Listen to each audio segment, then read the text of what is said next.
আমরা চাইছি বীর শ্রেষ্ঠ হিসেবে স্বীকৃতি দেওয়া হোক। বর্তমানে যে আমাদের বাড়িতে সারজিৎ কয়েকবার গেছে, 2 থেকে 3 বার গেছে, নাহিদ ভাই গেছে একবার। ওরা কিছু তো দেওয়া থাকলো দূরের কথা, ওরা আমরা ফোন দিলে ফোনও রিসিভ করে না।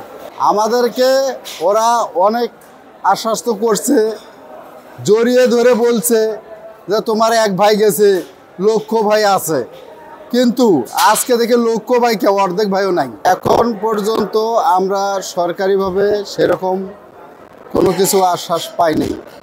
তবে আমরা বারবারই বলছিলাম যে বাংলাদেশে প্রথম শহীদ আবু সাঈদের রক্তের উপরে সকল শ্রেণী পেশার মানুষ যে ঝাঁপিয়ে পড়ে এই বাংলাদেশের একজন ফ্যাসিবাদী সরকারের পতন করে, সেই প্রেক্ষাপটে আমরা চাইছি বীর শ্রেষ্ঠ হিসেবে স্বীকৃতি দেওয়া হোক।